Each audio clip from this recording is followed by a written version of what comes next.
Hi guys, it's your girl Naya, and I am here with Trinity. Hi. We have done a video in the past, but some of the XLH community has asked me to interview her again more about sports and the physicality and physical ability of Trinity. So we are going to go through that. If those of you that do not know, Trinity is my younger sister, and she is 20 years old. She is a sophomore. Yeah, I'm a sophomore in college. Sophomore in college, going to UTSA, and you are on the UTSA. The UTSA Men and Women's Collegiate Bowling Team, and I'm studying psychology. Anyway, I'm just kidding. But so in this interview, we're going to be talking about your bowling and how you grew up doing sports and everything like that, to give the kids and even adults out there some perspective on how you do it, what you do, and everything of that sort. So, when did you officially start doing sports? Well, I started bowling when I was 3, just as something to keep my body active and just doing it.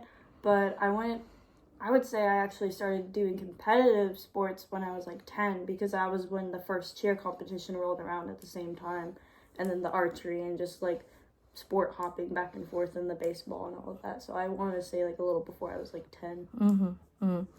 And I guess before we jump into going into more detailed sports and everything, did you, because this is a question that we get asked a lot, did you have a 504 for PE, or it's a special form that explains XLH or anything? Did you have a 504 or any type of paperwork that you had to give your schools? No, actually, I never had to give the schools a form of disability or a 504, because I was more abled than most kids are with XLH. So I really just went through PE as normal, I guess, or just I never had to fill out anything. I just let them know what XLH was and what my physical limitations were. And were there ever any issues with your coaches at PE, or doing the pacer or the pacer test? Not really any issues. I mean, again, I just had to address it to my coaches that I had. I had the same coach for PE for 6 years when I was from middle school to high school, and he knew the drill. I couldn't, run. I couldn't do push-ups with the weakness in my arms and stuff like that. So I really never had any issues. I will say elementary school was also the same way. Never had any issues with her either. Right. And when you started taking sports more seriously, I remember in your youth you would basically learn everything on YouTube with skating. And what drew you to the sports that you took on the long run? What made you not choose baseball? That's a good question. So I stopped doing baseball and softball because I felt like that was more of an embarrassment and a humiliation type of sport for me, because you have to run, you have to be fast, you have to have fast reflexes, and it was so much strain on my legs and my bones, which that's 80% baseball.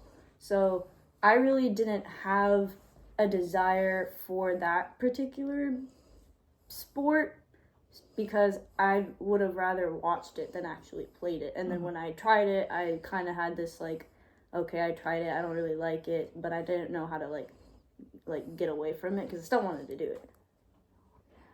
And was there any sport or any type of physical thing that you wanted to do but weren't able, that you felt that you couldn't try or that you couldn't do, like tennis or pickleball or anything of that sort? Yeah, well, tennis was definitely something that I dabbled in, because our brother played tennis in high school. So I really wanted to try something that involved less moving around. I mean, tennis, you just kind of run back and forth. I tried it. It was still tiring. Basketball, I want to say volleyball. Definitely wanted to do volleyball. And soccer was just a little blip in my mind, but I knew with the running and the possibility of getting my leg swooped out from underneath me, and just like that seemed like a sport where I could break something a lot more than any other sport. I didn't really want to go back in that area. And being that those are more leg active sports, what made you decide to go into 1 bowling, 2 cheerleading, 3 dance? Because those all require leg use, adamant leg use. So I'm going to start with cheerleading and dance in particular. Cheerleading, I felt like... Okay, talking about cheerleading, and start from there. What made...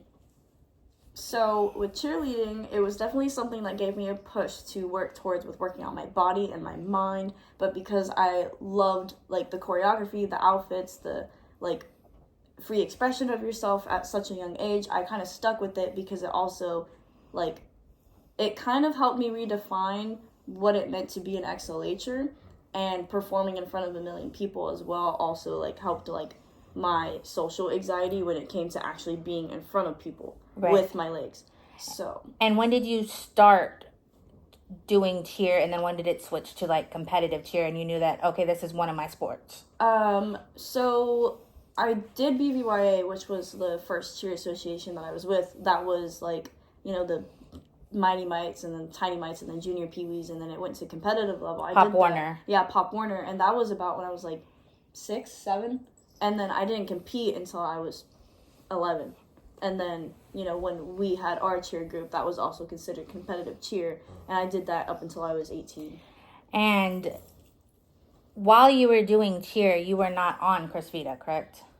In the beginning, when I was doing Pop Warner cheer, I wasn't on Chris Vita. I only started Chris Vita my freshman year. So, like, the last, like... Of high school. Of high school, my 4 years of competitive cheer. And then with dance... How or what made you decide to go with dance? I felt like it was definitely something that was light on my legs, but something that I could also put all of my energy into. Because with dance, it's so broad. There's, you know, dance, you know, there's contemporary, there's hip hop, there's jazz, there's all sorts of things that we worked with in particular that I felt like was so much easier for my body to handle versus, you know, competitive dance, because we did put on shows, we did put on performances, but they were more like accommodating for all dancers. So. Right. And then with bowling, when did you feel that you knew that bowling was a sport that you wanted to pursue? And did you see it as a sport, or did you see it as just a recreational activity? I saw it as a sport at a very early age. I took it very seriously when I was like 9, but there was always a goal that I kept trying to achieve with bowling. I knew it was something I wanted to keep a hold of because it was the one sport that didn't hurt me as much as the other sports did. Right. And you said that you started Chris Vita when you were a freshman in high school. But you were doing these sports already. Were you able to tell the difference when you started taking Chris Vita? Initially... And what were those differences, if any? Okay, so initially, no. Like, I was actually, like, very skeptical of Chris Vita when I first started it because I was in sports. I was already draining myself physically. I couldn't tell the difference between if I was already drained from, you know, the sports I was playing or if it was the Chris Vita wearing off. But... at first, no, I couldn't tell the difference, and then once I started getting used to it and it was going through my body and, like, you know, my system was finally, like, recognizing Chris Vita, I would have the crash super hard. I would know that I needed the meds the day before a bowling match or a tournament, and I knew, Sorry, we're being attacked. We're being attacked. Stop it, ow, please stop. Sorry, we had a dog attack. A little puppy is teething, and so she decided to attack both of us at the same time. But we were talking about Chris Vita and how you were able to notice it through when you needed it and everything. Yeah, so as I was saying, with bowling, it was one sport that I didn't physically feel any pain that I could actually, like, get through and not have to take breaks or not have to sit down or, like, you know, it was only 4 steps that I had to take every time I went up there and threw the ball. But, like I said, I was so skeptic of it that I was like, oh, this isn't working, like, I don't feel any difference in my body until I realized I could go 24 games straight and not have to take a break, or I could go 6 hours and bowl and just, stand there and keep going, and then I'd have a crash. But really the symptoms that kind of started kicking in for me that like made me realize that Chris Vita was actually doing the job that it needed to do was the strengthening of my legs in such a short amount of time, the arm strength, the leg strength that I was gaining all over, the not having to pee throughout the night every 30 minutes, and just like the little things that we were told growing up by medical professionals that just slowly started going away. So, and one thing that you get asked a lot and everything is, how does XLH affect your bowling? So I already have to bowl around my leg because of the bowing. I can't come straight down in my backswing to fully like give it the power, give it the speed that like the typical bowling approach has. So it's not that XLH affects my bowling, is that bowling is kind of something that I can manipulate around my XLH, which is something I've always loved. Is like, okay, my approach is already unique in itself because no one can mimic what I'm doing, let alone like my physical like abnormalities when I bowl. Mm-hmm. And what adjustments, or before you go out, because you obviously don't do cheer or dance anymore, and bowling is what you're doing in college, what precautions or remedies do you do before you actually go out and bowl? Like, what are some things that you mentally have to do to prepare yourself, and physically have to do, like take some pain medicine or ice this? So I have to go through at least like a 10-point checklist to make sure that my body's prepared, especially for those overloaded tournaments. Usually it's the KT tape everywhere, all the joints, it's always the ankle, the knee, the elbow, the wrist, the shoulder, everything that I've had like severe injuries to. I make sure that I'm taped. I make sure that I do the ice pack, the heat packs, the warm bath, the soaks, and everything. It's literally anything that you can think of. I have to prepare my body before that big tournament, or that, at least when I know I'm going to bowl. If I'm actively in the bowling alley, I tape the tendons, I tape the knees, I tape the ankle, everything that I know is already going to hurt before I start bowling. And the one thing that I make sure I stay on top of is knowing when to take the pain medicine, because growing up being so used to the pain, I've had to teach myself when it's okay to take the pain meds. And do you feel that it's worth it? Like, do you have the passion enough? And I know from an outsider's perspective that I see it, but is the pain, is the spending money on that K tape, the ice packs, the soaps and everything, do you feel that this is worth it? And do you feel that the Chris Vita, without it, that you wouldn't be able to continue in your sport? So I definitely feel like the investment is worth it. I mean, putting all of the money into a sport that I know potentially is the only sport I can do is definitely worth it. I mean, the pain, the sleepless nights, or like the crying, the tears, the like hard crash after tournaments is definitely worth it. But I truly do feel that like if I hadn't had been on Chris Vita, I probably wouldn't have stayed with bowling because of how much it was already causing me to derail physically and mentally during the time before I started on it. And what does a typical tournament look like for you? Like, a lot of standing. But I mean, like, how many games are you bowling? Does it last a day? I mean, does it take us through a tournament? So typically a tournament is estimated the first day to be anywhere between 4 to 6 hours straight. And because of the collegiate bowling rules, we have to stand the entire time, or it's kind of like frowned upon. I put that in quotes because you can sit down. It's just, there's a lot of moving around. There's a lot of periods in time where you can't really, it's go, go, go. And it's really fast paced, yet feels like you're standing there forever.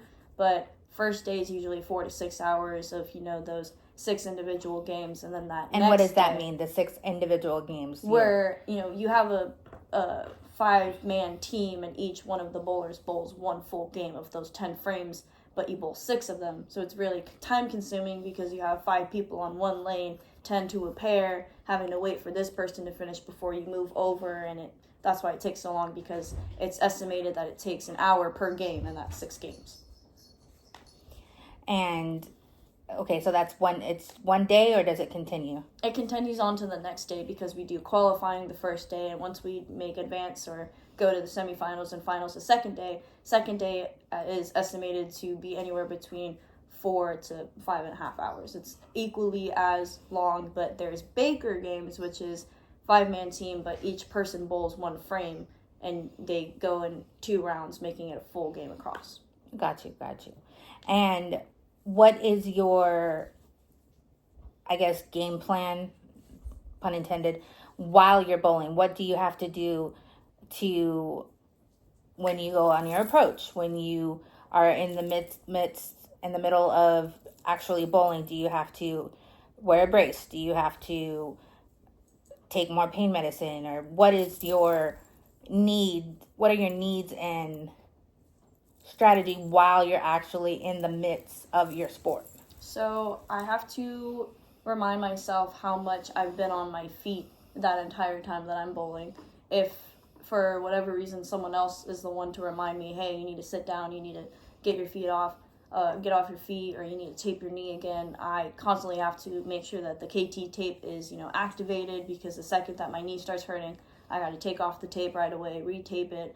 I keep my wrist taped because of the tendon injury that I had a couple years ago. By putting on a shoe. Yeah, very stupid tendon injury. But that comes to show how easily we can get injured. So I keep the wrist taped. I wear the brace that you'll occasionally see me wear. That helps me get the hand rotation and the strength, because I don't have the natural strength in my wrist to be able to, flick and throw and all of that. And the pain meds, I do it in intervals, so I take it right before the tournament and in the middle of the tournament. And you're done, you finish the tournament, you finish bowling. What does it look like for you then? That is the heavy, genuine XLH crash of, she's gotta Sorry. So, tournament's done, tournament's over. What is it that you do afterwards? So that's when the crash kind of hits, and it's not particularly like an XLH crash. It's just a genuine crash of having the disease and being purely exhausted for bowling for 6 hours. So obviously I get off my legs, I ice them, I massage them, I, check on my legs in particular to make sure that they're okay, or that, I don't feel any shin splints or fractures coming up or any sprains and stuff like that. And I kind of just tend to my legs more than anything, even if they're not physically hurting. Right. Because I know that it's going to go straight. All the pain just kind of rushes down. And then I check on the shoulder, the arm, or the elbow, and the wrist, because, it's like a head, shoulder, knees, and toes type of deal. Yeah, I kind of go all the way down and just kind of do an assessment, and then, do a mental check, because it's already mentally draining to know that it's more of I'm going to freak myself out anticipating pain along the way. Right. So that's what I kind of do at the end of a tournament. And while you're actually it's your turn, you're about to go up to bowl, what do you have to change about your approach? I don't know bowling lingo here, but your approach and the size of your ball, or what do you feel that you have to do that is different than an average bowler? So other than my, my legs in general and my bowing, I actually slide with both feet, which is not typical. It's not normal, because my right leg is less bowed than the other. But if I were to come down, like I said, I'm going to hit my leg. So I have to slide this leg out of the way and kind of turn my hip inward, coming around myself, kind of doing this figure 8 movement here, get the ball beneath myself and slide my left foot at an angle. Because of the bowing, I can't slide straight towards the foul line, so I have to slide at an angle, which completely inverts the direction of my body towards the gutter. Then I kind of come at an angle and cross. And how heavy is the ball that you bowl with? Balls. I should say balls. I've weight jumped a lot. So freshman year of high school, I went from bowling 12 pounds, and then I jumped to 14, and then I went from 14 to 16, and now I'm throwing 14 and 15 pounds. And just so everybody can see, she is right-handed. Show the muscles. Well, this is my left arm. This is me trying to flex. And this is my bowling arm. That's my muscles there. And so for any kid or adult or anything that goes out there and wants to be a bowler, what would you say, what would be your advice to them? Be patient with yourself, because you're not going to get it right the first time. I mean, a lot of times I still question, am I doing it right? But there shouldn't really be a definitive yes to, is this correct? Is this right? Because, in bowling, there's so many different styles and there's so many different techniques and methods that not everybody should be able to bowl the same way, which is why I think that's what made me stick with bowling. Is, it was the one sport that I felt like I was put on display the most, because everyone's watching you. Everyone, you're literally going up there as an individual, throwing your shot, and everyone's, all eyes on you. But I guess my one thing of, advice would be, be patient with yourself, but also, if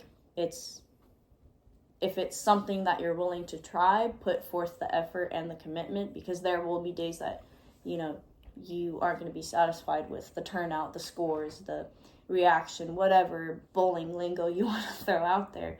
But, just be willing to try something, because for me, bowling has always been an outlet. No matter how much it pisses me off, it irritates me, I don't get it right, I feel like as an XLHer, I shouldn't be bowling. And there's a lot of, things that hover over myself when it comes to bowling that I just would hate for young XLHers to feel the same way too. So. And with that being said about you feel that you shouldn't be bowling, what would you say to, because you're young still, but what would you tell your 4-year-old self about sports? Being an XLHer, what would you tell your 4-year-old self about going out and wanting to do sports? I would tell my 4-year-old self... would you be don't do it, be afraid, don't do it? Or what would be your... I think, that's a pretty good question, because I never really thought of it like that, because, my 3-year-old self never saw me going this far. Or even, the idea and possibility of bowling in college, because, the second that I found out that I was going to bowl in college, I'm like, this isn't real. I'm putting it out there, and XLH is going to bowl in college. Cool. But I think I would definitely tell myself, you did it. You proved them wrong. The doctors can...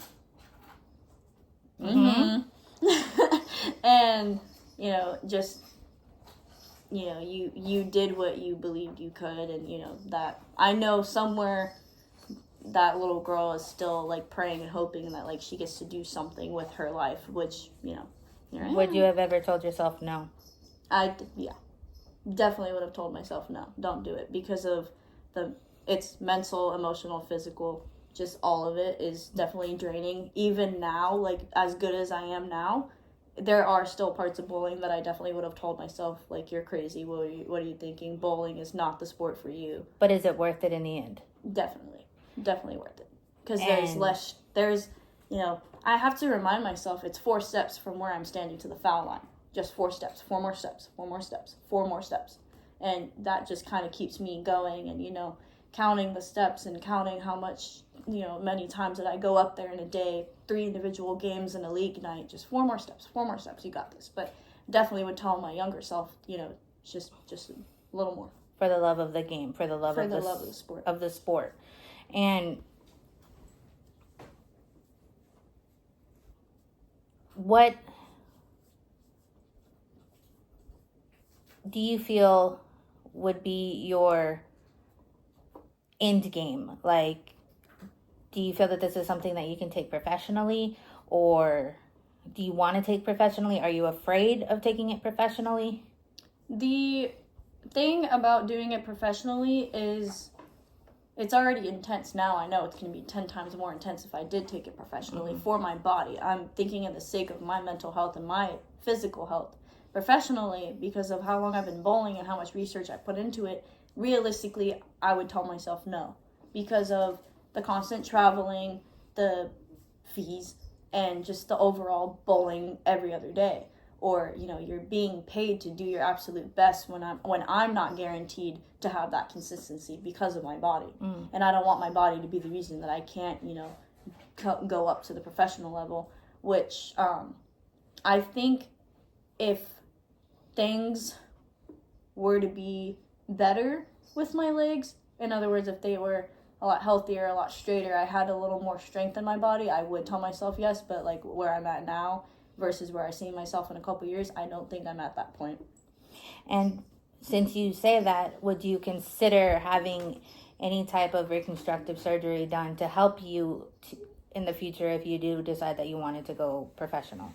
I've actually thought about it, given the fact that technology and advancements and medical technology in general is a lot better than it was during the time that you received your surgeries.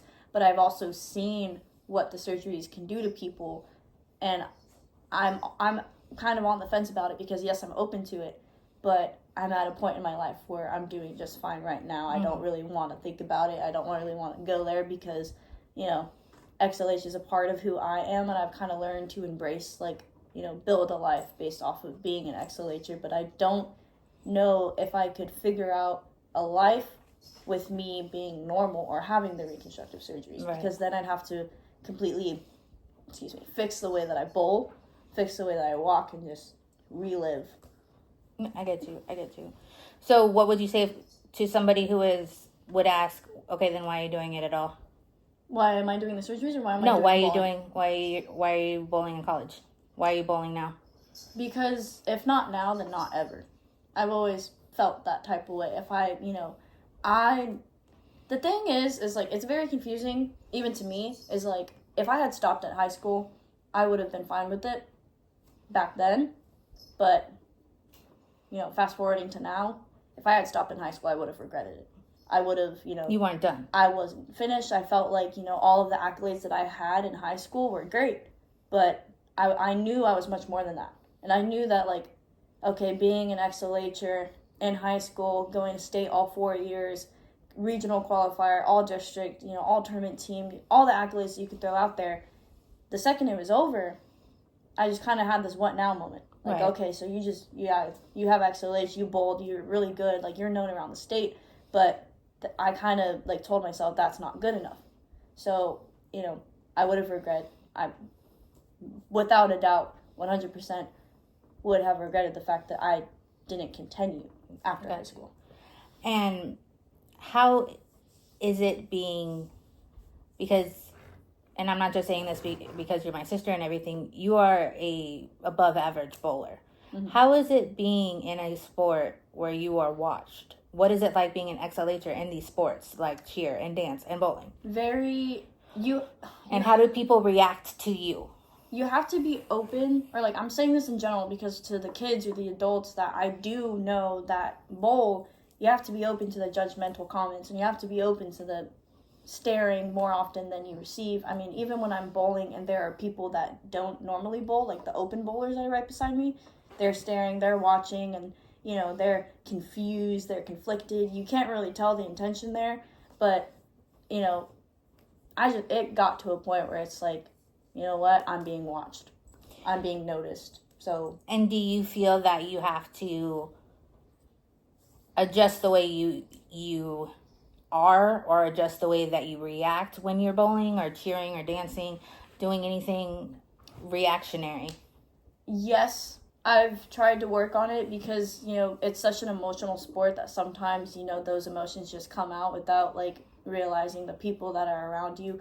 And the main thing that I've been trying to work on when it comes to my, you know, behavior and my reactions, and, you know, especially cheer and dance, is that you have eyes on you no matter where you are. So that reaction is really important, especially to those that are looking at you like you're a role model and you're an inspiration to them. And that has always been something that I remind myself, is like, you never know who's watching. You could be someone's role model, or you could be someone's worst enemy. So I always try my best to make sure that those reactions are pure and genuine, but also PG-13. And how does your teams treated? How do they treat you? Your teammates, your coaches? Cheer and dance, well, story time. You were my coach, but in all honesty, I felt like because you were my coach and you have XLH, you understood my limits, you understood what I could and couldn't do. You understood me in a way that no other coach ever has, which has more of an advantage over any other coach in my personal opinion, because you were my coach, and then you were also like, I was your assistant coach. So being coached by you helped me understand my limits in all aspects, whether it was bowling, cheer, dance, softball, whatever sport I was in. And, you know, my team in cheer and dance, you know, obviously teammates were the same in both groups, but there was a sisterhood, there was a unity there. I felt like I could lead, support, be taught, and do multiple things when we did do cheer and dance than any other team that I've ever been a part of. And then obviously big guns come out when you move from high school to college. And I was really, really scared because, you know, went through the bullying in elementary, being a part of teams in elementary school, moved up to middle school, was afraid of being in a different, you know, environment, finally got used to it, finally fit in, then had the teams moving up to high school to college. People rarely stare at me in college. Mm-hmm. People rarely ask me about my legs in college. The team aspect was like, it clicked right away. I have best friends for life that I'm probably going to have forever. They support my XLH. They defend my XLH. They are there at the drop of a hat when they find out that someone's staring at me. You know, I have teammates that are, you know, well aware of how many people watch me when I bowl. But, you know, when those scores pop up, when the strikes are hitting, the spares are picked up, you know, at least I know that there are people standing behind me that have my back, especially the coaches that I currently have, you know, or the coaches that I've been working with. I have multiple coaches, one including my grandfather. But certain coaches know my limits, and certain coaches know who I am as a bowler versus who they want me to be as a bowler. And that's one thing that really means the most to me, is don't coach me to look like, be like, act like, bowl like someone else. I want to be me. I want to be, you know, the XLH or Trin who goes out there, does her thing, and doesn't look like I'm mimicking someone else, because that's normal bowling. I don't want to be normal. I got you. And is there anything else that you want to share with the XLH community on sports, or addressing your coach, or addressing any issues that you feel they should know or be aware of in any sport in general? To the XLH community, when it comes to sports, I feel like there's sport anxiety, which is just so, it's there. And it's definitely something that I've tried to share with the kids that have XLH, of like, you know, they want to try swimming, they want to try ballet, they want to try the baseball, the softball, the basketball, the intense sports that you think, oh, I don't know if I should let my kid do that because it has a lot to do with the legs. Just let them do it. It doesn't hurt to try. Or, you know, if you're the kid, or if you're the person that wants to be willing to try it, just try it. And if you know your limits, you know your limits. And if you don't know your limits just yet, but you're afraid to keep trying it, then at least you can say you tried and you didn't give up on it. It's definitely something that I've had to tell myself, because sometimes, you know, I have the worst tendency of blocking things out and not taking that coaching and that, you know, the constructive criticism. And, you know, I don't like to be told no, or I don't like to be told that I'm doing something wrong, or that it needs to be done a certain way. So as far as like what you said with the coaching, or, you know, my coaches, you know, having XLH is already a struggle that I have to work with when I bowl, when I cheer, when I dance, anything. So that's definitely something that's kind of made me think the last couple of years, months, weeks, that it is important to me to be coached as if I don't have XLH.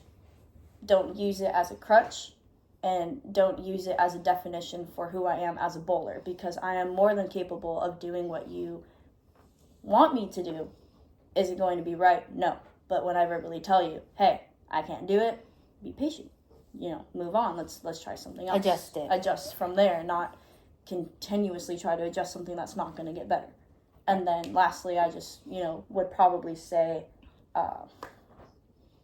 bowling has helped me understand XLH, if that makes sense, because it is the one sport that I felt like kind of helped me translate everything. It was an outlet for me, but no one understood why it was an outlet. It was something that I would do for hours, but everyone was confused as to why that. So it was definitely something that I had to kind of pull the curtain back on and actually realize for myself, like, holy crap, like, I'm bowling in college as a sophomore, studying psychology and just all the things that are going on in my life. Bowling is definitely a big part of it, but to think, you know, I tried cheer, I tried dance, I tried basketball, like, for a minute, or I wanted to do tennis, I tried softball, I tried baseball. Like, there's so many things that I've done along the way, and I'm proud to say that I stuck with one thing. So. Well, thank you for doing the interview, and thank you guys for watching. See you next time. Bye.